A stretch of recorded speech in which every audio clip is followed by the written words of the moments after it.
Welcome to the Boomer Briefing Podcast, where we help you solve a critical business issue in 20 minutes or less. I'm your host, Jon Hubbard, shareholder at Boomer Consulting, and with me today is Sandra Wiley. Hi, Sandra.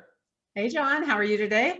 I'm doing well. Thanks for being here on the Boomer Briefing Podcast. Sure. Sandra is the president here at Boomer Consulting, and she works a lot with accounting firms around the country, specifically with a lot of talent leaders as well. Talent leaders that are thinking about their employees every day. And one big topic that has popped up recently is how your firm's culture is shifting to include life experience. And when we say life experience, we're talking about the life experiences of your employees. It's no longer just about the company. It's also about the life experience of the employees. So Sandra, first question for you is, why is it important for firms to start to think about their employees' life experience? So I am so glad we're covering this topic today, because the employees that we have today are expecting so much more from us than they've ever expected before. And it's because they're seeing how their life is fluidly kind of eking into the workplace. We used to believe, and they're used to, when I was, first starting in business, I was told, keep business at home, business and business, and keep your home life at home. And while you couldn't always do that, I think you could make a pretty decent break then. Today, new technology, new things are happening in our world, and guess what? We can't keep them quite so separate. And I think the pandemic has taught us something, that even more now than ever, we have our personal life and our business life intermingling together. And it's not going to just go away when someday the world heals again, right? So you've got remote work that's making it fluid. You've got kids' schedules that now they're at home at the same time you're at home, and you're having to balance that. There are the requirements for flexibility, no matter what age you are and no matter what position you have in the firm. There's a shift of priorities for the next generation.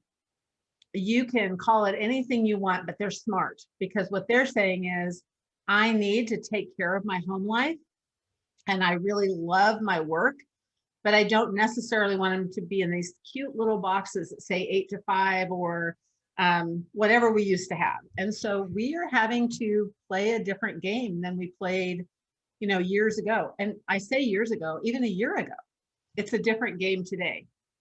I also don't believe it's going to shift back immediately. The minute that we have a vaccine and the minute that things are better, that it's all of a sudden going to be magically transformed back. I think we're here to stay. So, employees expect more from us. We should expect different things from our employees and for our employees. We should be looking at different benefits and different ways of motivating them. And that all has to do with that blend of work and life balance. And which I say that, and as that came out of my mouth, I was like, oh, that's terrible. It's not about balance. It's life and work integration. And we have to support that being business leaders. So that's where I think, when you look at where we're moving, that's where we're moving. Right. And it's so interesting when you were talking about kind of our employees are, expecting more, from us. And while we are expecting different things of our employees nowadays, in some ways you could categorize that as more. And what I mean by that is not just continue doing exactly what you're doing and just do more of it. But I think as firms start to hire more remote individuals, more flexible workforce, we need to expect different things from those types of individuals. You almost now need a kind of a different skill set to be able to manage that. And so, Sandra, as we kind of move toward that, and as firms move toward that, what are some of the solutions or recommendations as you're out consulting with firms, maybe 3 or so that, firms can really make progress here? So I would think that the first thing that has to happen is that you have to align the employee experience with your personal purpose, brand, culture, but be prepared to have to change that. So many visions that we see in firms, so many of their purpose and their branding is all around just the business. And it really doesn't take into account the individual, the people at all. So I think be ready for potentially shifting your vision, your mission, your value statements, so that it really includes the whole person that is the employee. The other thing I would tell you is that start opening yourself up to new career paths and new jobs that could be available for people. And they may look and feel very differently than anything you've seen in the past.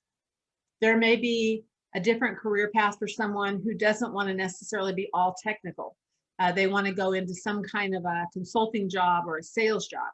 They want to go into marketing. They might want to go into more research and development. They might want to go technology, but have some new career paths and be willing to listen to your employees when they come to you and say, I think this is something I could do for the firm and it'd be very valuable.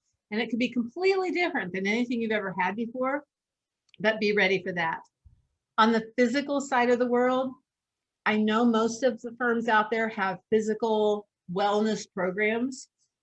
Don't go B team on those now. Step up your game, go more. If we can keep our employees healthy, they'll be happier. And if they see that we support them in that, they're even happier.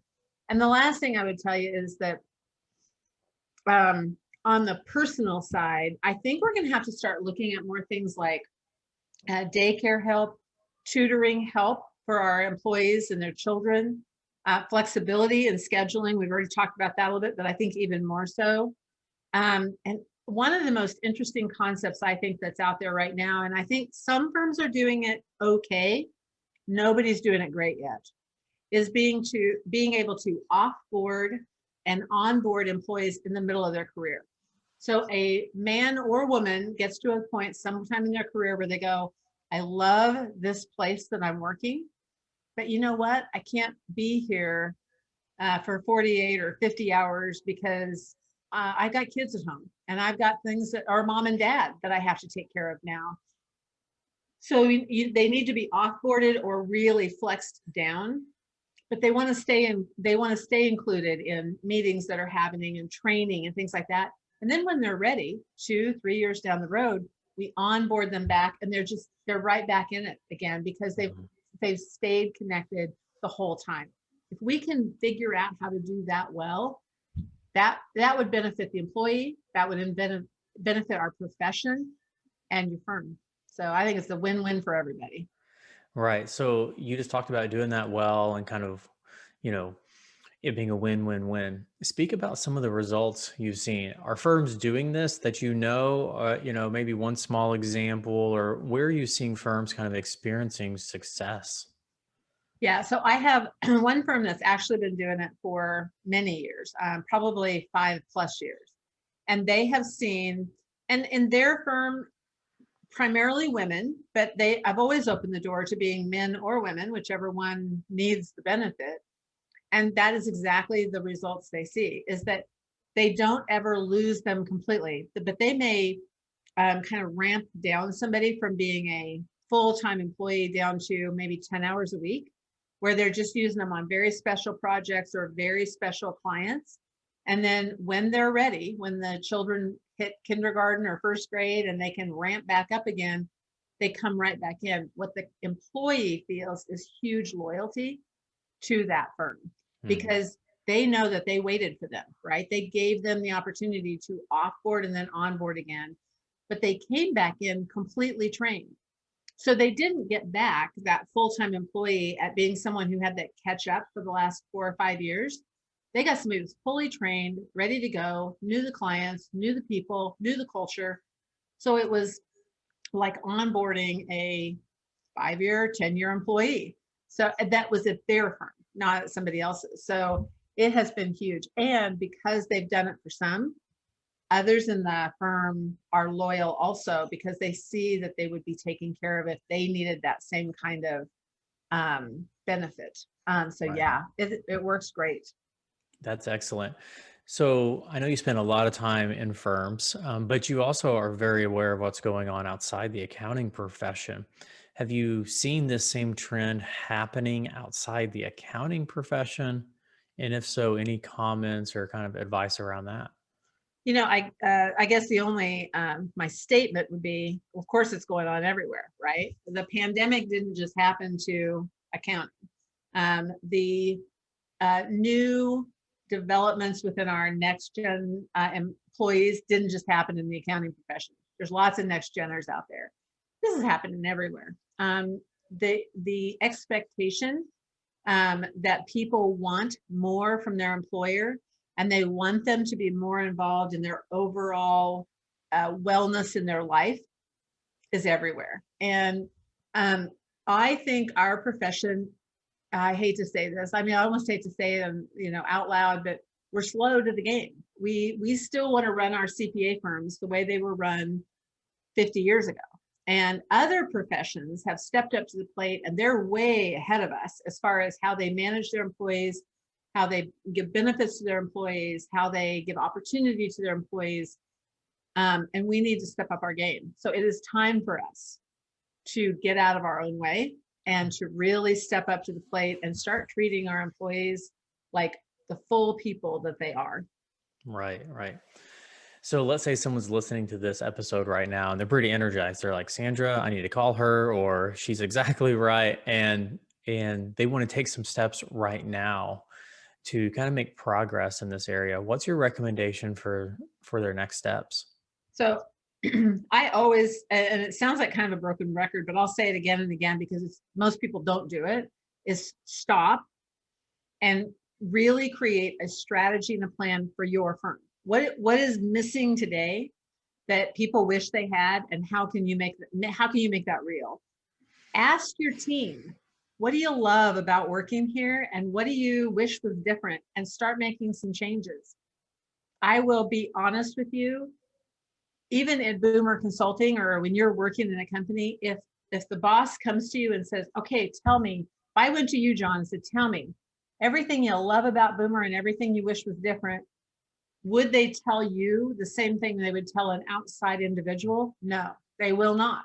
So I would suggest highly that you find somebody from outside to have those interviews with your people and get from them, what do they need? And before you take another step, after you look at the data, don't poo-poo anything, right? Don't just throw it to the side and say, we're not going to ever do that. Never do that.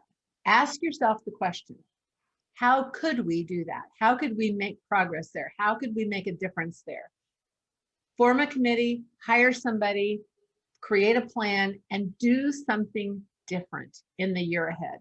Don't just do the same old, same old. So if I were you, that's exactly what I would do and exactly where I would head.